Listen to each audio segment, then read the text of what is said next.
I want you to put yourself in a very specific, very unforgiving place. Close your eyes if you can. Yeah, really try to picture it. Imagine you are suspended in this absolute pitch black, freezing isolation. We are talking about the waters of Lake Superior. And not just on a calm day either. Right.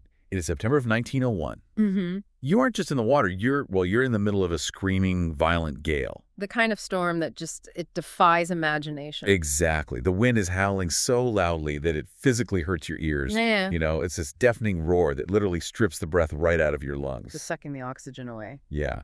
And all around you, in the dark, these 30-foot swells are rising and collapsing like liquid mountains. 30 feet? That's a 3-story building made of freezing water. And there, right in the trough of those monstrous waves, is a massive 288-foot steel freighter. Completely trapped. Completely dead in the water, no forward momentum, no escape. It is just rolling, groaning, waiting to be swallowed whole by the abyss. The sheer scale of that isolation is it's something the human mind really struggles to process. Because Lake Superior, it isn't just a lake. Right, it's basically a sea. It is an inland ocean. It is a body of water cold enough to preserve whatever it takes and powerful enough to snap thousands of tons of steel like it's just a dry twig. It's terrifying. It really is. What you're describing, it feels like the climax of a survival horror film, but it is the documented reality of what 25 men experienced in the early 20th century. And that's what makes it so chilling. Yeah. When we talk about maritime history, we often get lost in, the romance of shipping, the golden age of sail and steam. But the reality is frequently built on sheer terror and unimaginable physical forces. Which brings us to our mission today. In this deep dive, we are going to unpack that terror. We are looking at the tragic final hours of a ship called the SS Hudson. The greyhound of the lakes. Exactly. During its prime, this vessel was heralded as just that, a greyhound. It was fast, it was modern, and to the men who sailed her, it was supposedly invincible. Supposedly being the operative word there. Right.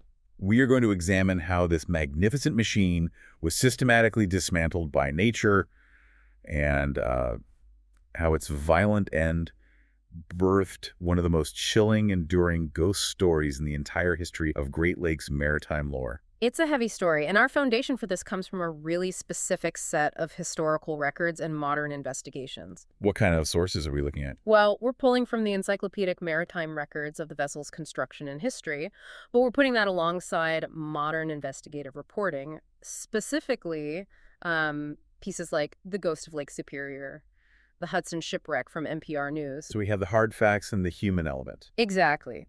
These sources provide a fascinating duality. We have the cold, hard data, the tonnage, engine specifications, coordinates, but we also have the human accounts. The terrifying part. Yeah, the desperate witness testimonies, the local folklore, and the chilling modern-day discovery of what actually remains of this ship sitting down there in the absolute darkness. I want you, the person listening right now, to hold on to that image of the ship trapped in the swells.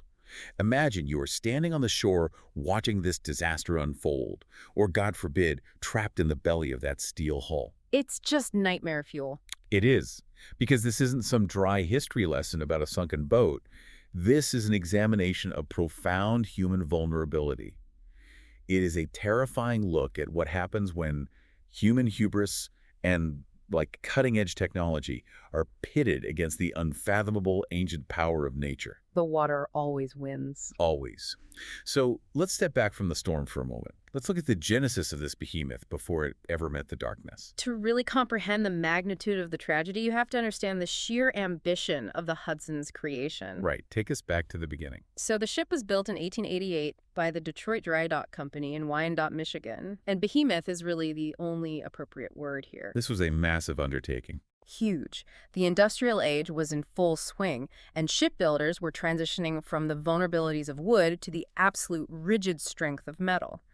The Hudson was constructed with a steel or iron, sources vary slightly, hull, and it cost a massive $275,000. I tried to contextualize that number while reading the sources. $275,000 in 1888 capital. That is an astronomical fortune. It's an entire economy in one object. Exactly. We are talking about the economic equivalent of a modern, state-of-the-art military asset. They weren't just building a freighter, they were building a monument to industry. It was a massive investment, and it yielded an imposing piece of machinery. The Hudson was 288 feet long. It's just massive. To visualize that, imagine a 25-story building, lay it on its side, and drop it into the water. Wow. She was 41 feet wide, and her hold was nearly 23 feet deep. We are talking about a cargo capacity of over 2,600 tons. But the engine, right, that's what really set it apart. Oh, absolutely. The defining characteristic, the engineering marvel that earned her the title of Greyhound, was the beating heart deep inside her lower decks. The engine specifications are staggering, but I really want to understand how they actually functioned. Sure. So sources talk about a 1,300 horsepower triple expansion steam engine.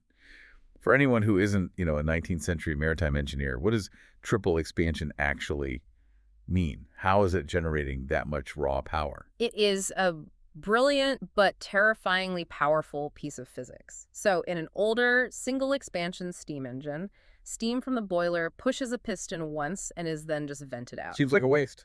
It is horribly inefficient, Yeah. but a triple expansion engine reuses that exact same steam 3 times. Oh, wow. Yeah. The steam is generated by twin immense Scotch marine boilers operating at 160 pounds per square inch. Wait, stop right there. 160 CI. To put that in perspective, a modern car tire is about, 35 CI? Roughly. Yeah. So we have these massive steel cylinders containing water boiling under enough pressure to easily tear a building apart if it ruptures. Precisely. It's a bomb waiting to go off if it's not managed right. Yeah. That high-pressure steam is piped into the first cylinder, the high-pressure cylinder. It pushes a colossal piston, Right. but when it exits that cylinder, it still has a lot of pressure left. So it is routed into a second, slightly larger cylinder, the intermediate pressure cylinder. And it pushes a second piston. Exactly. Finally, it goes into a third, massive low-pressure cylinder to push a third piston before being condensed back into water. The scale of this is insane. The largest piston on the Hudson had a bore of 62 inches. That is over 5 feet across. A solid metal disc, 5 feet wide, driving down with thousands of pounds of force. Yes. And all 3 of these pistons are connected to a single, massive crankshaft. Converting all that up and down motion into rotational force. You got it. Driving a single, fixed-pitch propeller that was nearly 14 feet in diameter. It was just this deafening symphony of heat, pressure, and thousands of tons of moving metal. I'm looking at this from a psychological perspective. Right. You build this 288-foot machine. You fill it with massive roaring fires heating water to 160 psi. You have 5-foot-wide steel pistons violently pumping up and down, generating 1,300 horsepower. It's a beast. It is a floating iron fortress. It must have made the men operating it feel like gods. Untouchable. Right. But isn't a massive steel ship just a heavier, faster coffin if things go wrong? I mean, you are wrapping yourself in armor, filling it with fire, and throwing yourself into a freezing void. That's the terrifying reality. If the water breaches that steel, all that weight, all that machinery, it just guarantees you will sink faster. That is the tragic paradox of the Industrial Revolution on the water. The heavier the armor, the more invincible the operators feel. They mistake the strength of the steel for their own personal invulnerability. They completely forget that the lake doesn't negotiate with steel. And there is a very dark omen early in the Hudson's career that perfectly illustrates how brutal this new reality of steel-on-water combat could be. The incident in 1890. Yes. The ship was practically brand new, only a couple years into its service, when it was involved in a massive collision. It was October 24th, 1890. The Hudson was navigating the harbor in Duluth, Minnesota. And in the same waters was a wooden steam barge named the City of Nicollet. Okay. Through a failure of navigation or communication, we aren't entirely sure that the 2 massive vessels collided. The outcome of that collision is chilling. It wasn't just a matter of traded paint and dented hulls. Not at all. The Hudson, with its modern metal construction, acted like a battering ram. It completely tore through the city of Nicollet. The Hudson survived the impact with manageable damage entirely because of the rigidity of her iron and steel. But the other ship? She sent the wooden barge straight to the bottom of Lake Superior. The city of Nicollet was completely destroyed by the encounter. Let's analyze the psychological fallout of that moment. Right. You are a sailor on the Hudson in the late 19th century. Right. Your profession is inherently superstitious. You are out on this massive inland ocean, entirely at the mercy of the elements. But your ship has just struck another vessel. A catastrophic impact. Your ship survived, and the other ship was obliterated. What does that do to the culture on board the Hudson over the next 11 years? It creates a dangerous mythology of invulnerability.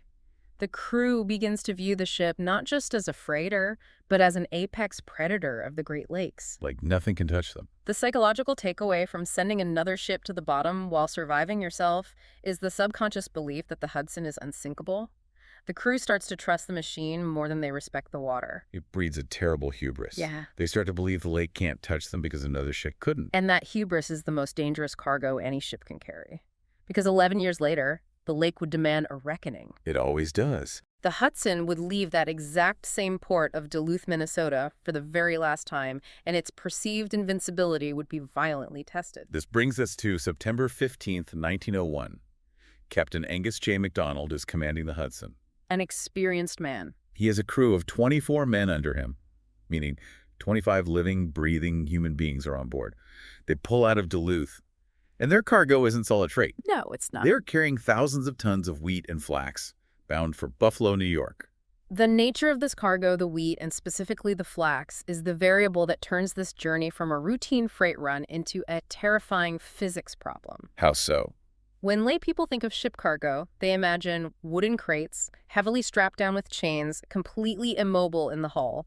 But grain cargo is entirely different. It is insidious. I'm trying to visualize this. Thousands of tons of tiny, smooth flax seeds poured into a massive, cavernous steel hold. I have to imagine that behaves less like a solid pile of dirt and more like a fluid. That is an excellent way to conceptualize it. In maritime physics, we look at something called the free surface effect, combined with the low friction of the cargo itself. Break that down for us. Flax seeds are tiny, smooth, oily little ovals. They do not interlock. When you pour thousands of tons of them into a massive space, they act almost exactly like a thick, heavy liquid or dry quicksand. So if a wave hits the ship and causes it to roll slightly to the port side, the cargo doesn't just sit there. The cargo flows. A massive mountain of loose flax and wheat will suddenly slide down the incline. Oh, man. You instantaneously have thousands of tons of dead weight violently shifting to one side of the ship. And here's the truly terrifying part. There's more. Because they're smooth seeds, when the ship tries to right itself, the seeds don't slide back up the hill. They stay pinned against the wall of the hull. Wow. So the ship's center of gravity is completely devastated. Instantly. A single wave causes a permanent list. The ship tilts, the cargo locks it into that tilt, and suddenly the hull is fighting its own immense weight just to stay upright. Exactly. The engine is trying to push forward, but the ship is dragged down on one side, exposing the deck to the next wave. It is a compounding disaster, and as the Hudson steamed out of Duluth and approached the Apostle Islands, the environment provided the exact catalyst needed to exploit this fatal vulnerability. The storm. The historical records tell us that right around the Apostle Islands, a severe, violent storm kicked up, a massive September gale. Let's pause and truly visualize what those 25 men were experiencing. It's hard to even fathom. The transition from a routine freight run to a desperate fight for survival is not instantaneous. It is a creeping, suffocating dread. You were down in the engine room or up in the pilot house. You've made this run dozens of times. It's just another Tuesday. Right. But then the barometric pressure drops. The sky bruises and turns black. The wind goes from a stiff breeze to a screaming howl, and the swells start to build. 30-foot swells. Suddenly you aren't a god operating an iron fortress. You are an ant inside a tin can being kicked around by a giant. The sensory overload inside that steel hull would have been paralyzing. Picture the sheer noise. It must have been deafening. You have the rhythmic roar of that 1,300 horsepower steam engine straining to its absolute limit, pushing that 14-foot propeller against a massive wall of rising water. The whole ship must be shaking. The metal hull of the ship is groaning, flexing, vibrating with immense unnatural stress.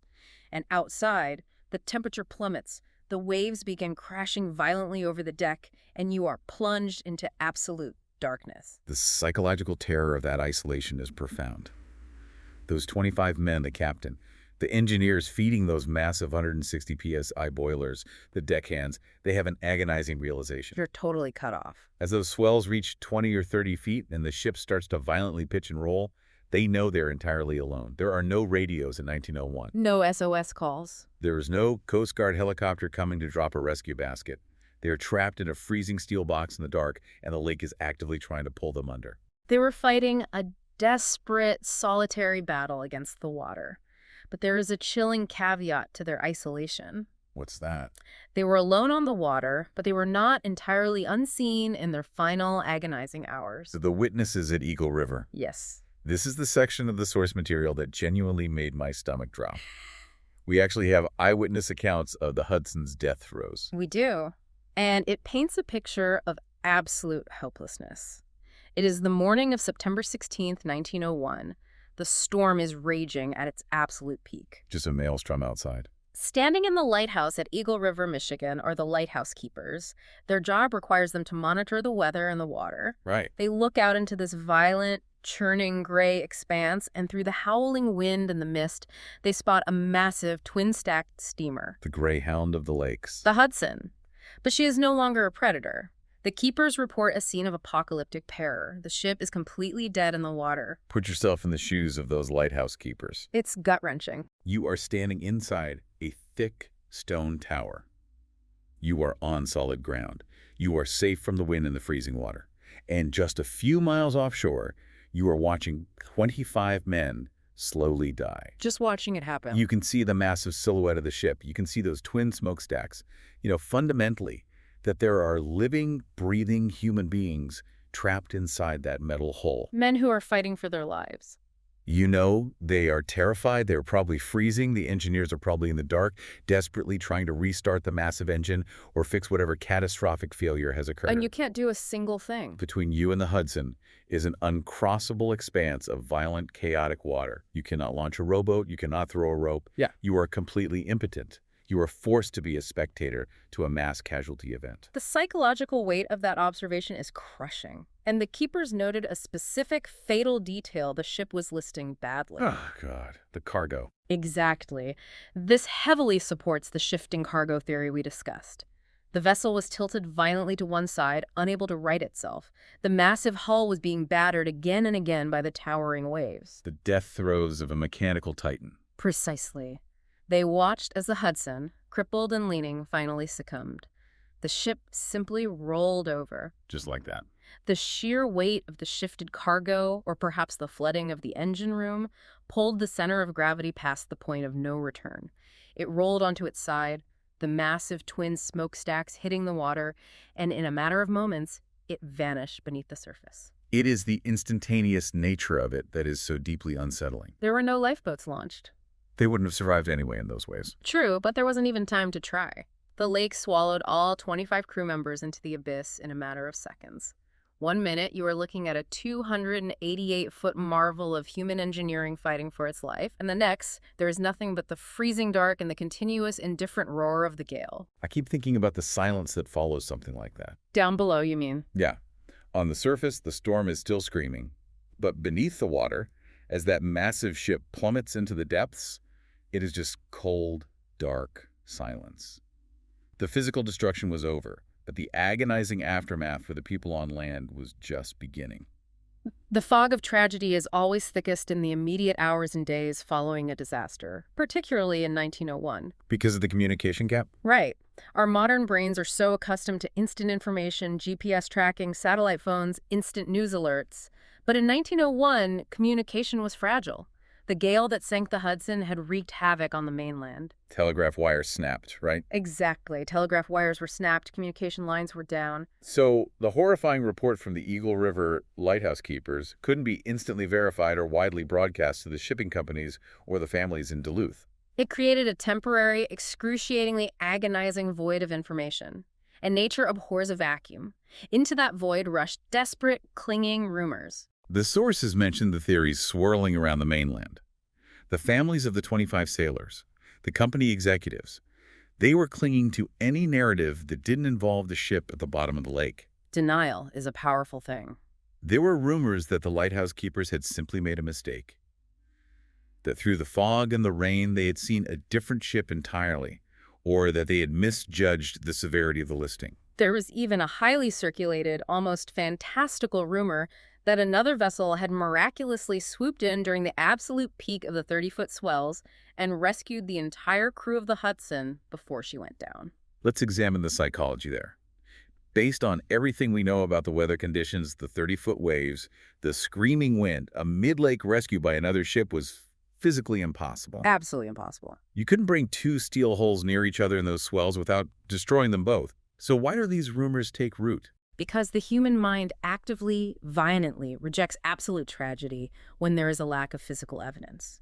When there is no body and no wreckage, there is a tiny, razor-thin sliver of ambiguity. And hope thrives in that ambiguity. Exactly. The families of those 25 men needed a psychological defense mechanism against the unthinkable reality that their husbands, fathers, and sons had suffocated in the freezing, pitch-black depths. So the community mind invents a rescue ship. It is an act of collective denial to stave off grief. But the lake does not care about human hope or denial. The lake is entirely indifferent, and it only allowed them 4 days of that false hope before it crushed it completely. On September 20th, 1901, the fog of rumors was violently dispelled. The storm had finally passed. Yes, the storm had passed, the swells had somewhat calmed, and a local fishing boat was navigating the waters near the Keweenaw Peninsula. They spotted something massive floating in the debris field. The masts. 2 massive ship masts. And the paint is what sealed the doom. One mast was painted black, the other was painted yellow. Those were the undeniable, unmistakable colors of the SS Hudson. Think about the sickening dread that must have washed over those fishermen. Finding that out there in the quiet water. You pull your small boat up to these massive wooden poles bobbing silently in the gray water. You see the black and yellow paint, and in that instant, you know that directly beneath you, somewhere in the black depths, 25 men are dead. The rumor of the rescue ship evaporates in a single glance. Gone. The discovery of those masts was just the beginning of a grim harvest. Over the following days, the physical reality of the disaster began to wash ashore on the Keweenaw Peninsula. The lake began returning splintered wood, debris from the cabins, and eventually the bodies of a few of the crew members. The lake returning the evidence of what it had done. And with the bodies and the wreckage came the desperate need to understand the mechanics of the failure. Right, the autopsy of a disaster. How does a $250,000 steel greyhound just roll over and die? The investigators and mariners of the era debated 2 primary theories, both of which we have touched on. The first is the catastrophic shifting of the flax and wheat, pinning the ship on its side so the next wave could swamp her. And the second? The second theory is a catastrophic engine failure. Did that massive, complex 1,300 horsepower steam engine suffer a fatal breakdown at the absolute peak of the storm, leaving the ship dead in the water without the power to steer its bow into the waves? Let's explore the terror of that second theory.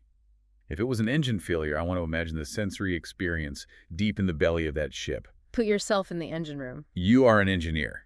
You are surrounded by the deafening, rhythmic roaring of the pistons and the intense heat of the boilers. It's the heartbeat of the ship, the only force keeping the vessel alive against the storm. And you're nursing it, praying it holds together. And then there's a loud metallic crack, a massive hiss of escaping high-pressure steam, and the colossal machinery just grinds to a halt. Silence. Imagine the sudden, terrifying silence in the engine room.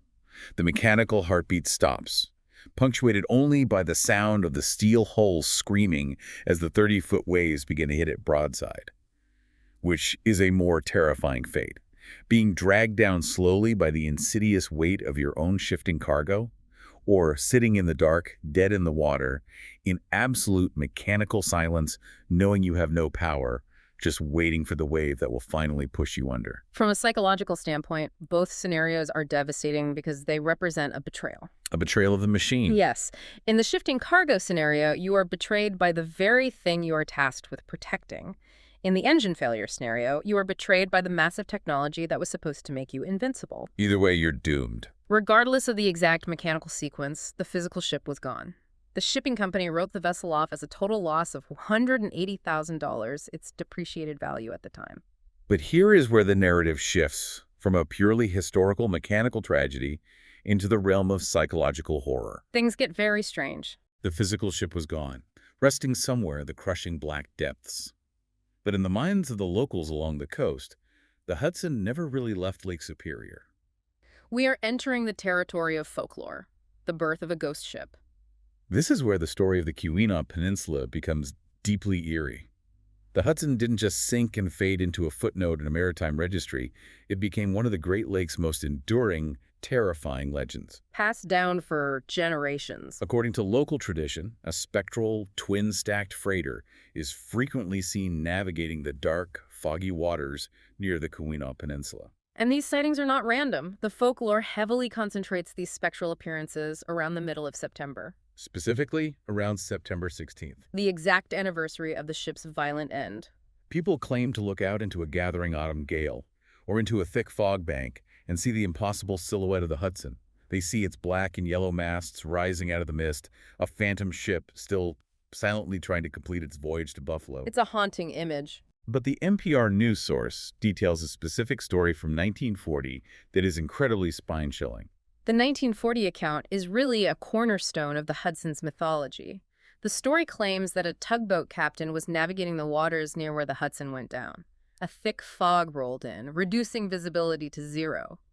And suddenly, looming out of the gray mist was a massive, archaic steel freighter. A ship that hadn't existed for almost 4 decades. According to the tale, the captain brought his tug alongside the silent, drifting behemoth and actually boarded it. Which is insane to even think about doing. When he stepped onto the rusted steel deck, he wasn't met by a living crew. He was greeted by the spirits of the drowned men, 25 souls, dripping ret, staring back at him from the afterlife. It is so easy to brush a story like that off as campfire silliness, as a spooky exaggeration told by sailors. But I think dismissing it misses the point entirely. I want to look at why these specific stories exist. Right, because folklore isn't born in a vacuum. Exactly. It's generated by a profound psychological need. Yeah. If we analyze this through the lens of community trauma, ghost stories are frequently a psychological coping mechanism. Consider the nature of the Hudson's sinking.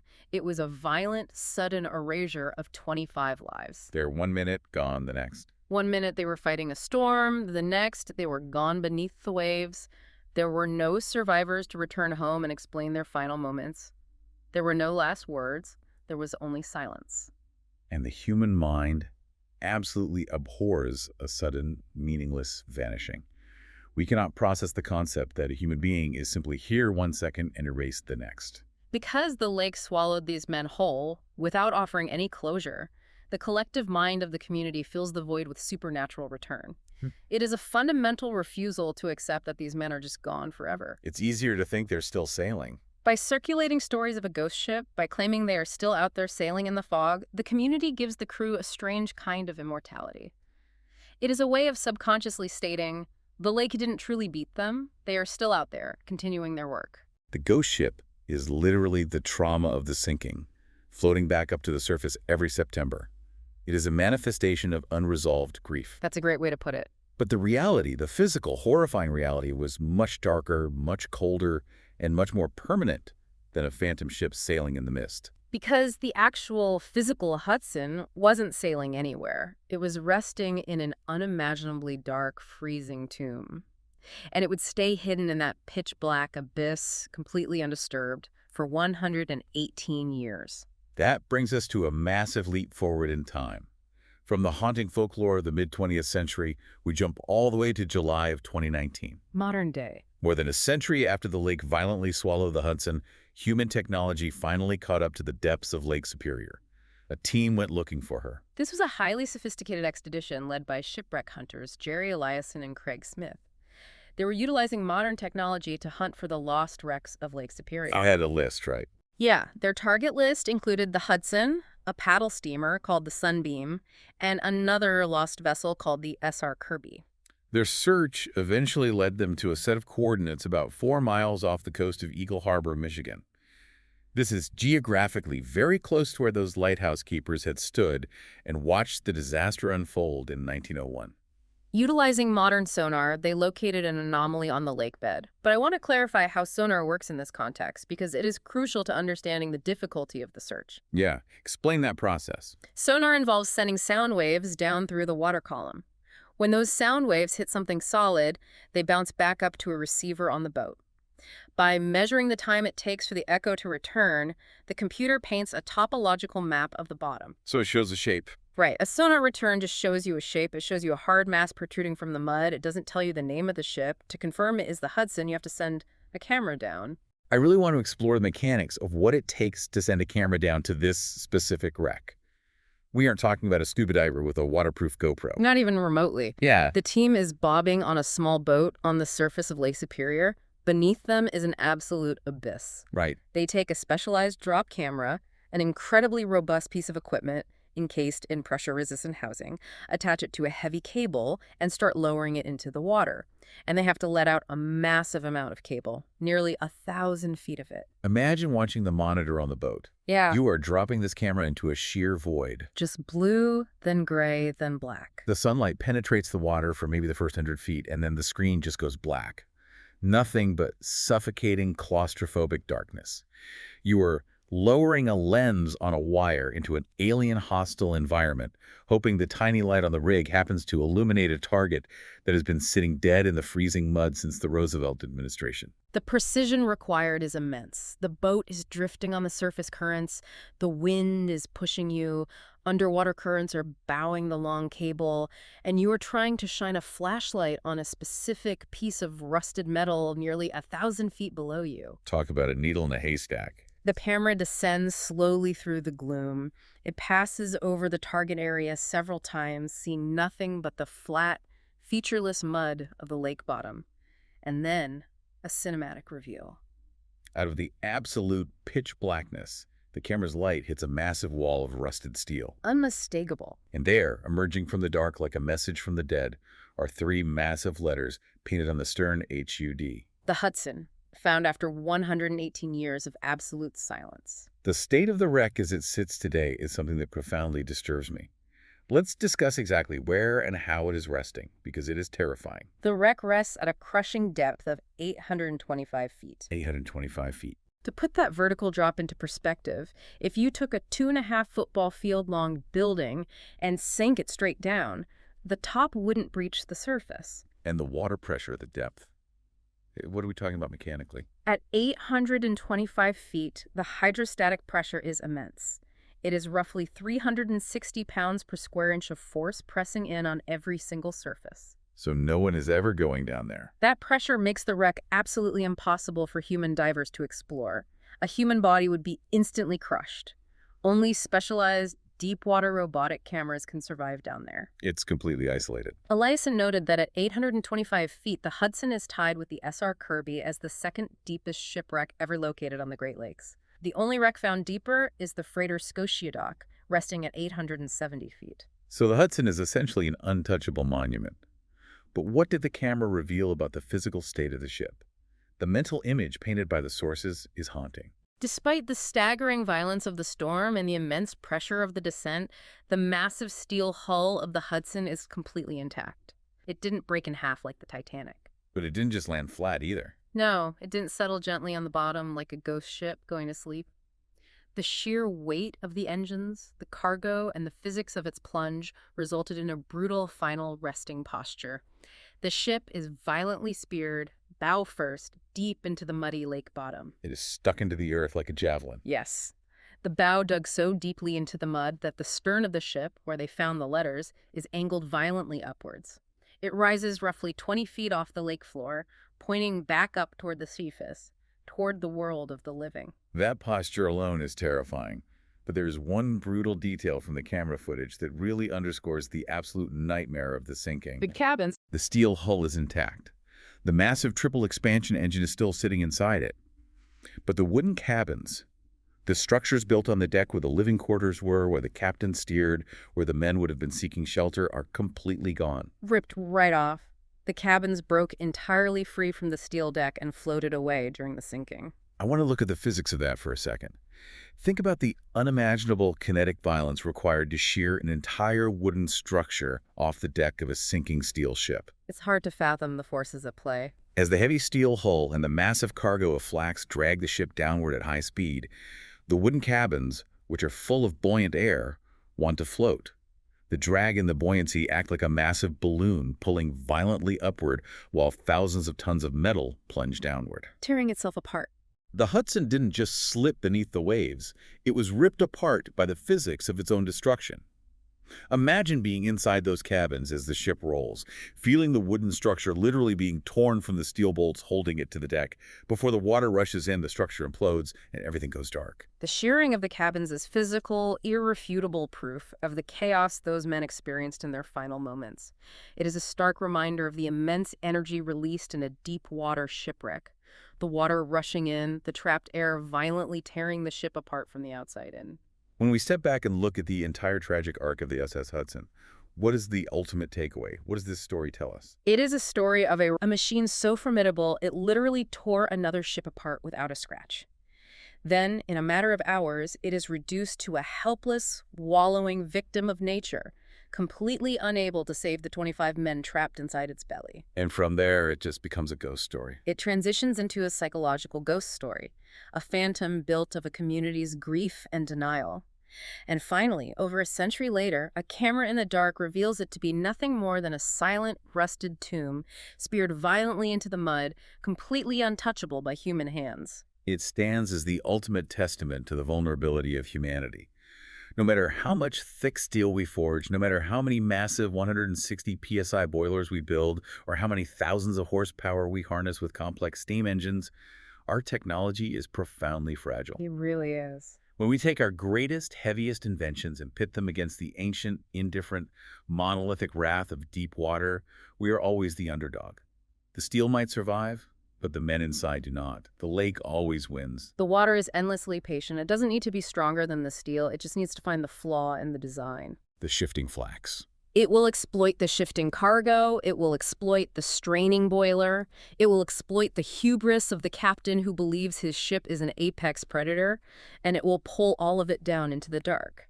The Hudson sat in that absolute freezing darkness for 118 years. Just 4 miles off the coast of Eagle Harbor. Right there, just out of sight. For over a century, thousands of boats sailed safely over it. Generations of people stood on that shoreline, looking out at the water, watching the sun rise and set, completely unaware that directly beneath them, over 800 feet down in the pitch black, a massive steel javelin was jutting out of the mud, holding the final secrets of 25 dead men. It makes you wonder. And it leaves you with a deeply unsettling thought. The next time you stand on a shore and look out over a massive dark body of water, whether it's Lake Superior or the ocean or a deep bay, you have to wonder, how many other monuments to human tragedy are resting quietly in the freezing mud, right beneath the waves, just waiting for a light in the dark to finally find them again?